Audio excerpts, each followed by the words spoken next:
On today's episode of Locked On Pirates, we're going to talk about a night of milestones in the Pirates' 6-4 victory over the Texas Rangers, with Luis Ortiz picking up his first victory, Marcano getting his first Grand Slam, and Andrew McCutchen getting his 1,500th hit as a Pittsburgh Pirate. All of that and more on today's episode of Locked On Pirates. You are Locked On Pirates, your daily Pittsburgh Pirates podcast.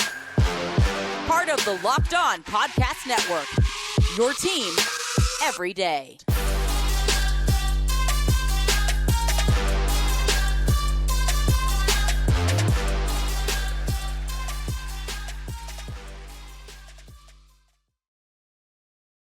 And welcome back to the Locked On Pirates podcast, everybody. My name is Ethan Smith, your host of the Locked On Pirates podcast, brought to you by Game Time.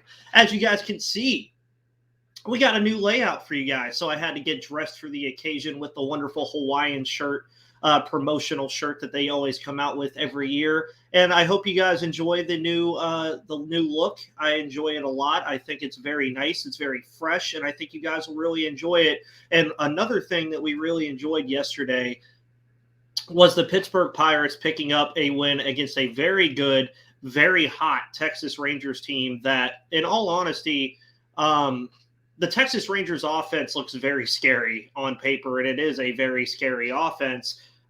But when you look at things in a certain microcosm about how the Pirates won this game, it was a lot due to some things that Gary and I talked about on yesterday's show. Shutting down this offense, and that's exactly what Luis Ortiz did in a night of milestones for a lot of guys on the Pittsburgh Pirates. Luis Ortiz, of course, gets his first major league victory as a starting pitcher for the Pittsburgh Pirates, and also got win number 20 for a Pittsburgh Pirates starting pitcher this year, joining the Texas Rangers, the team they're currently playing right now. And the Tampa Bay Rays is the only teams in Major League Baseball to currently have 20 wins from their starting pitchers. So you really have to marvel at what the Pirates have been able to do with starting pitching. And Luis Ortiz, this is the Luis Ortiz that we saw last year.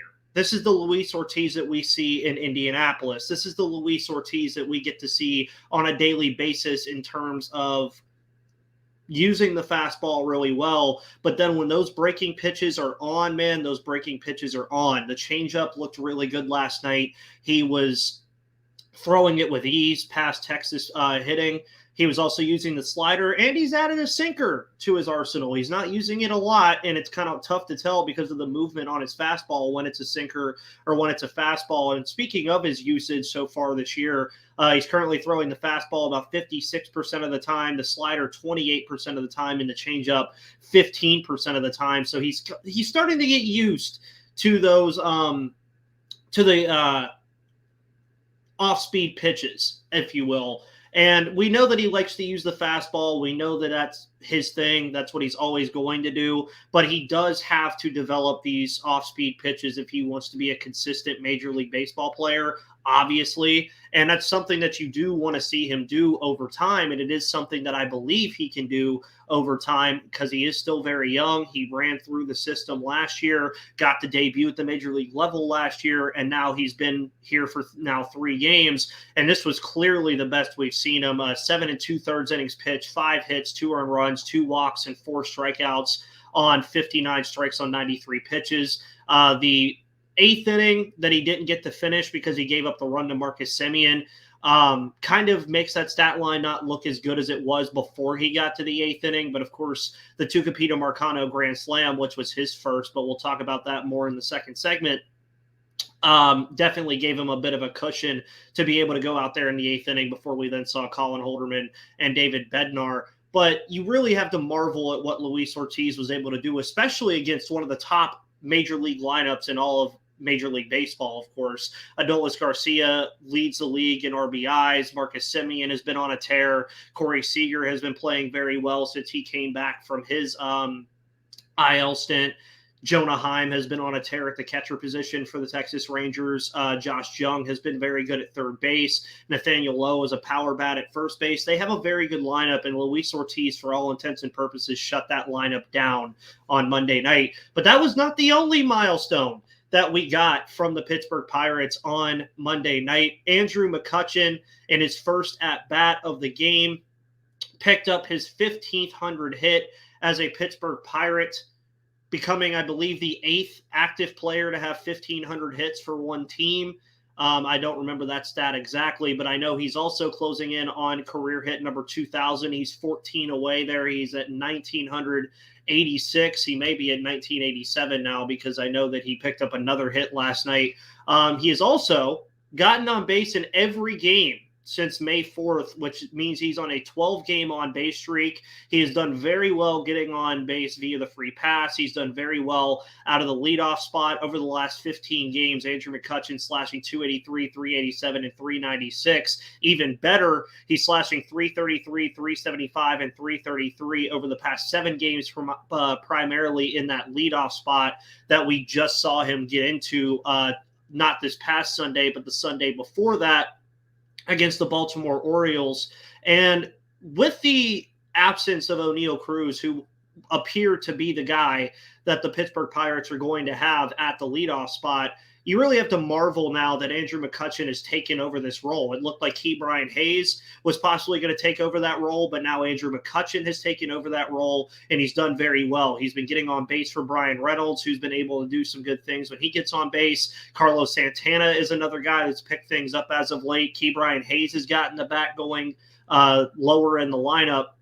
And when you look at last night's game, just in a microcosm, just from like what you would see, the box score tells a lot, but it doesn't tell the whole story. I mean, the Pirates had 11 hits last night. 5 of those 6 runs, of course, came in the 7th inning. And that 7th inning, and you guys really loved when I tweeted about it, and I'll find the exact tweet that I said about it. But in that 7th inning, mind you, everything that happened for the Pirates that inning was all with 2 outs. That was the thing. And I quote, and I'll quote my own tweet here from Twitter. What a 7th inning from the Pittsburgh Pirates, all with 2 outs. Bryan Reynolds single, Jack Sawinski walk, Carlos Santana RBI single, Ke'Bryan Hayes walk, Tucupita Marcano grand slam. That all happened with 2 outs in the 7th inning, and it was ultimately the difference in winning and losing that ball game for them, obviously, because David Bednar gave up his first home run of the season out of the relief spot in the 6-4 win.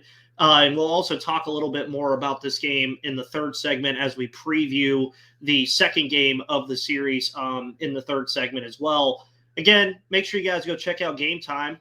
You could go to the game tonight if you really wanted to, but also if you want to check out some other places that are really, really, really freaking awesome, go to SoRare. SoRare MLB is the place to be, folks, because SoRare you can buy and collect cards on your own time. It's very fun. It's very legit. And our new sponsor, SoRare, is a revolutionary fantasy baseball game and marketplace, transforming fans into owners with officially licensed digital cards featuring players from across all 30 MLB teams. Unlike other fantasy baseball platforms, SoRare managers truly own their fantasy experience, collecting, buying, selling, and competing with player cards against global opponents to win epic rewards. Win or lose, you still own your cards, and there's no cost to play. Plus, the more you win, the more you advance, collecting increasingly powerful cards and accessing next-level competition and rewards. SoRare, of course, recently partnered with Juan Soto and Julio Rodriguez to serve as brand ambassadors that will be at their events. And SoRare events happen twice weekly. It's been a 3 to 4 day cycle at the end of game weeks. SoRare MLB managers who rank at or near the top of their leaderboards win a variety of rewards, which can include SoRare scarcity cards, game tickets, merchandise, signed jerseys, and VIP experiences. So head to SoRare.com/lockedon. That's spelled SoRare, SORARE.com, to draft your team of free player cards, set your lineup, and start competing today to win epic rewards. Again, that's SoRare.com/lockedon to start playing today. So, as we move out through the week, of course, we're going to be talking about tomorrow's game, tonight's game on tomorrow's show. We're also going to try to get Bryce Patrick of Locked On Rangers on the show to talk about this series at length. He really loves doing our crossovers. I think some of the best crossovers I've ever done have been with Bryce, so hopefully you guys enjoy those. And then, of course, we're going to have Craig Toth on Thursday. It'll be another Thursday day off, and then we'll have Mailbag Friday. That tweet will be coming to you after this show goes live, so make sure you get your questions in so that I can answer them on Friday. And of course, another big part of the victory last night came from the bat of Tucupita Marcano, who has done some good things as of late and has added some stability to this shortstop position in the absence of Oneil Cruz. Just from a statistical standpoint, Tucupita Marcano over the last 19 plate appearances, so over the last 7 games, has a 316, 381, 526 slash line. So the Pirates, ever since Oneil Cruz has went down, have been looking for stability at this shortstop position, and nobody's going to kid you here. It's been pretty bad. It's been a spot that the Pirates have been trying to figure out with a lot of different guys. They've stuck Rodolfo Castro over there. They've put Ji-Hwan Bae in that spot.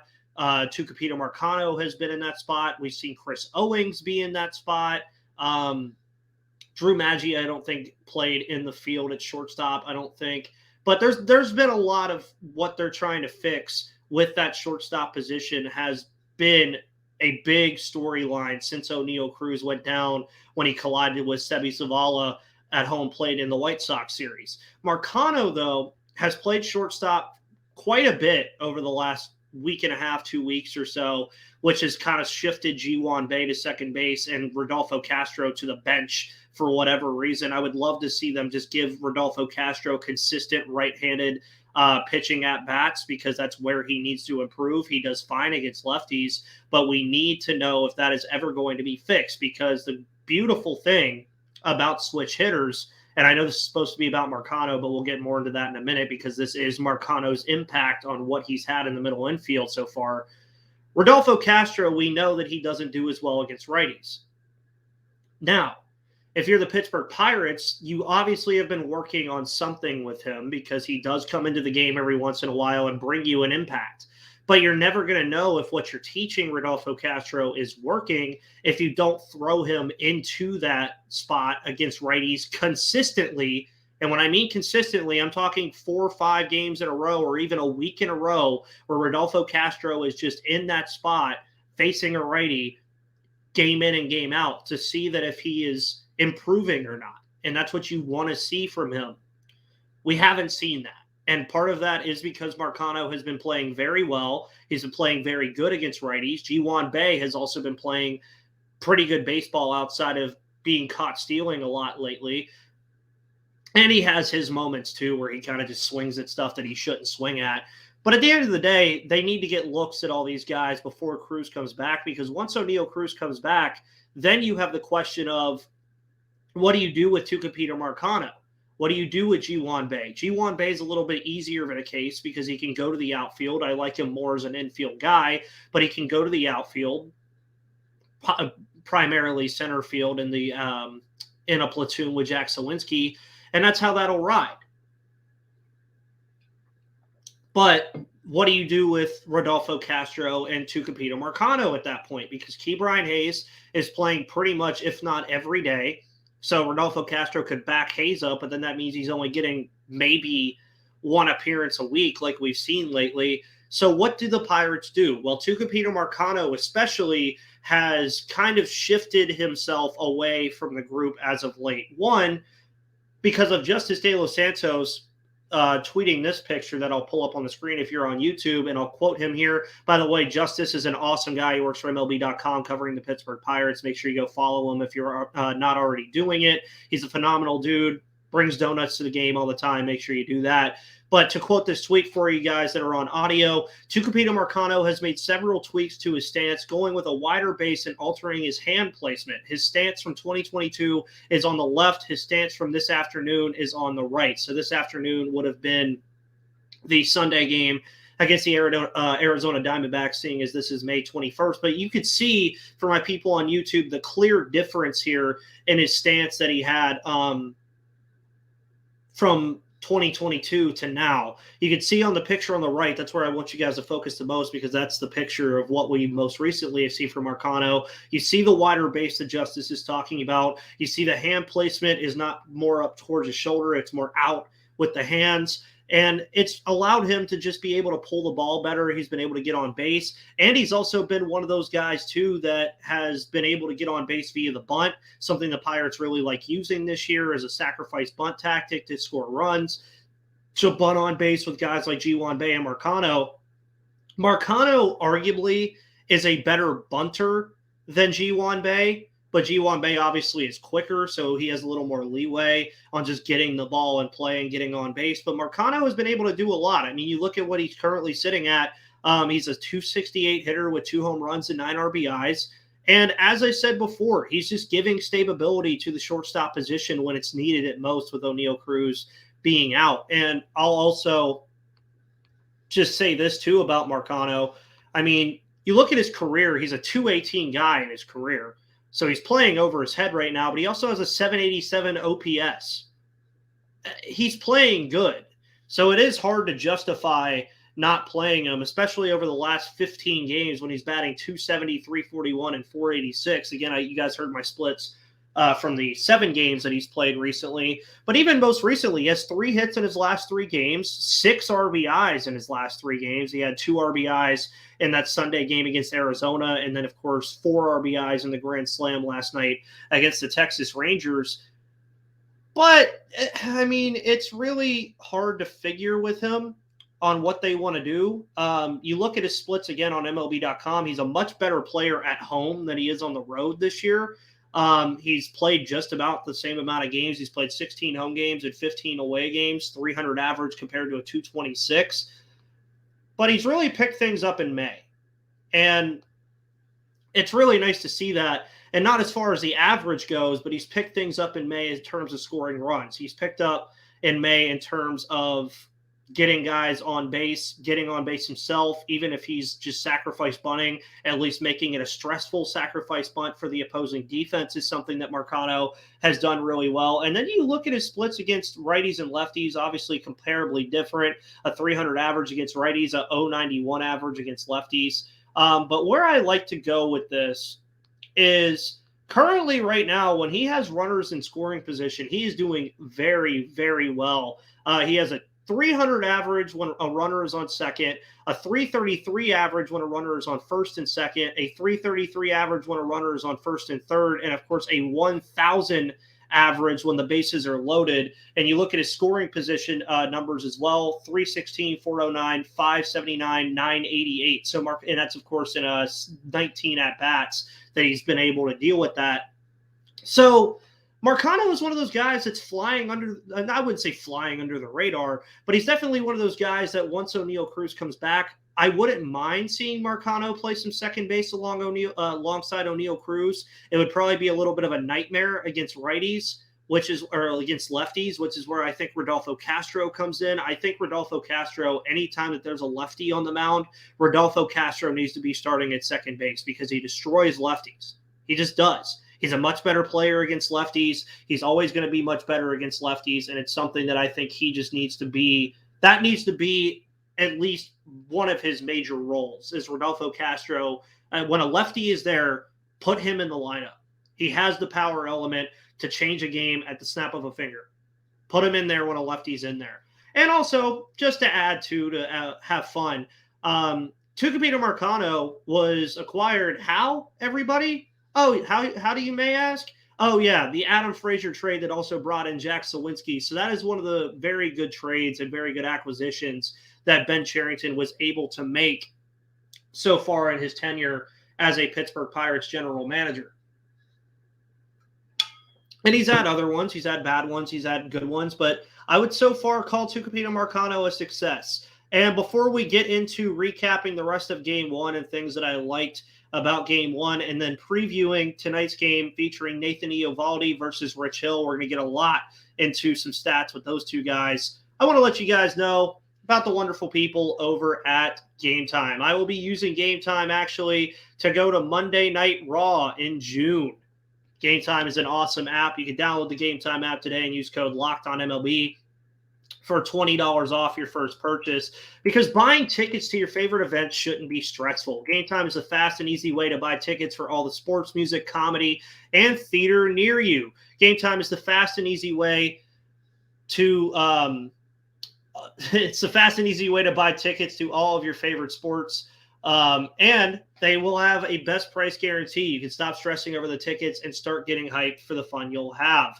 Forget planning months in advance. Game Time has deals on tickets right up to the day of the event. Get exclusive flash deals on tickets for football, basketball, baseball, concerts, comedy, theater, and more. You can get images of your seat before you buy so you know exactly what to expect when you arrive. You buy tickets in a matter of seconds. 2 taps and you're set. Tickets are sent directly to your phone, so you never have to dig through your email either. Download the Game Time app, create an account, and use code LOCKEDONMLB for $20 off your first purchase. Terms apply. Again, create an account and redeem code LOCKEDONMLB that's on your screen on YouTube for $20 off. And download Game Time today. Last-minute tickets, lowest price, guaranteed. So the Pittsburgh Pirates got a big win against the Texas Rangers. So this is now 2 series in a row where the Pittsburgh Pirates win the first game of the series against a very good team. The Arizona Diamondbacks, very good team. The Texas Rangers, very good team. First place in a vaunted AL West division that features the Angels, Mariners, and Astros. And the Angels. I'll throw the Angels in there too.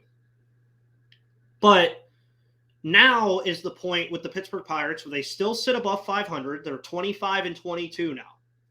They're kind of getting back into that good zone that we've seen them play. We're seeing the offense pick back up. The starting pitching is still playing very well. They've played well throughout this entire streak for the most part.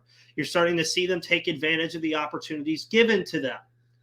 But they need to win a series. They have yet to win a series in the month of May. They lost, I think, only 1 or 2 series in the month of April. That was the opening series against the Cincinnati Reds and the Houston Astros series.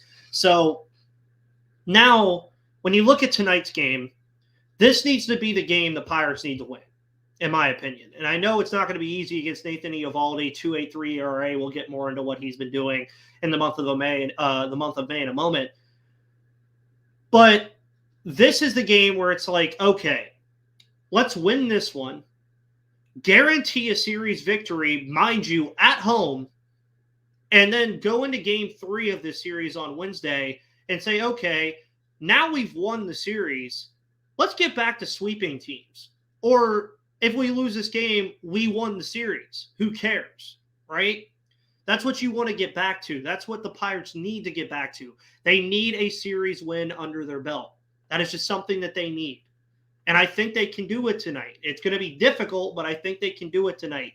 Of course, it was an impressive win last night, but they're going to have a repeat performance from Rich Hill, I think, for a victory against this vaunted Texas Rangers offense, because it's a sleeping giant. It's going to pop off eventually. And again, we get Nathan Eovaldi, who's sporting a 2.83 ERA, versus Rich Hill, who's sporting a 3.80 ERA. Rich Hill has looked pretty good over the last couple of starts. Over his last 3 starts, he's only allowed 5 earned runs in those 3 starts, 16 strikeouts to 6 bases on balls over 15 innings. That's very nice that what we've seen from Rich Hill. Of course, he had that really good start against the Detroit Tigers in their past series that really, he just shut them down in that 8-0 victory. And one of the biggest things that I think we've seen from Rich Hill in the month of May, and the biggest stat that I think backs up my claim that he's been much better this month, is that opposing hitters in May are only hitting 228 compared to 279 in April against Rich Hill this month. So Rich Hill has looked very good. He's went deep in a couple of games this month. The only game that he didn't, I believe, was against Toronto. I think he only went 3 2/3 innings in that game. So it'll be interesting to see what Rich Hill can do here. Of course, any lineup is really going to have some experience against Rich Hill. I believe Marcus Semien was batting below the Mendoza line against Rich Hill in all of his plate appearances, so that's a welcoming sign. But again, for Rich Hill to be successful tonight, we know what we're getting from Rich Hill. He's going to have that slow curve. He's going to have those balls up in the zone. He's going to have to bring the ball down because Adolis Garcia, Nathaniel Lowe, Jonah Hine, Josh Young, Corey Seager, Marcus Semien, those guys are going to rip apart stuff up in the zone, especially in PNC Park where some of those guys are going to put it over the Clemente wall.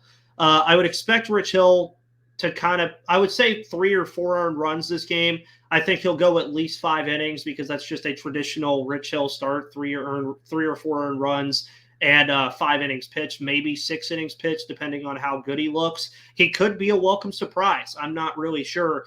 Then there's his counterpart, Nathan Eovaldi, who sports a 1.14 ERA in May. He has been absolutely nuts this month of May because in all 3 starts that he's had, he's gone at least 7 innings or more in 3 starts this month. I believe he went 7 innings in one and then 8 innings and 8 2/3 innings in another one. 3 earned runs allowed in May came in last start versus the Braves. Yeah, so he's only – in 2 of his starts, he is not allowed a run. His last start, though, against the Atlanta Braves, he gave up all the earned runs he's given up this month, which was 3. He also allowed 2 home runs in that outing. So he is coming off of, I would say, a start that worries him. But, I mean, he still went 7 innings in the start and gave up 3 earned runs and 2 home runs. But something to watch for the Pittsburgh Pirates. We heard yesterday about Dane Dunning not allowing home runs in any of his starts. He didn't allow the grand slam to Marcano yesterday, so that streak continued for Dane Dunning yesterday. But when you look at 2 guys against Eovaldi that are pretty good historically against him, you look at Carlos Santana and Andrew McCutchen. Carlos Santana's batting .364 against Nathan Eovaldi in his career. Cutch is batting .400. Now, obviously, not a crazy amount of plate appearances here for those guys, but that's still something to look at. Cutch in 10 plate appearances, .400 average, 1 RBI. Santana in 11 plate appearances, 2 RBIs. And then you look at the other side for Texas. Nathaniel Lowe has a .400 average against Rich Hill, only 5 at-bats. Marcus Semien, I mentioned earlier, a 167 and 12 at-bats.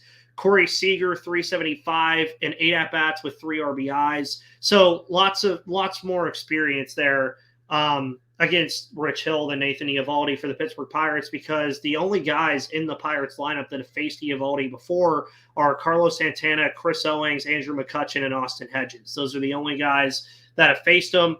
And this game, of course, kicks off at 6:35 Eastern time. Keys to victory for me, we got to get a very good performance from Rich Hill again. I would like to see something like we saw against the Detroit Tigers. I don't know if he can really replicate that based off of what we've seen from him this year. He's been kind of up and down. But if we can get a similar series like that from Rich Hill, I think you would be very happy. And some last notes, the Texas Rangers are favored in this series. So if you want to go to FanDuel, they're a minus 162 favorite. The Pirates are plus 137. The over-under here is 8.5 runs. Of course, Pittsburgh looking to go 13-11 at home. They are 8-2 in games when they out-hit their opponents, the Pittsburgh Pirates. So another fun stat for you there. And, of course, Ke'Bryan Hayes, Marcano have done good. The Rangers have done great. So at the end of the day, I'm not going to predict anything for this game. It's one of those games that I could see the Pirates winning. It's one of those games I could see the Pirates getting blown out in. It's one of those games I could see Nathan Eovaldi taking over. It's also one of those games I could see the Pirates continuing their streak of beating up good pitching.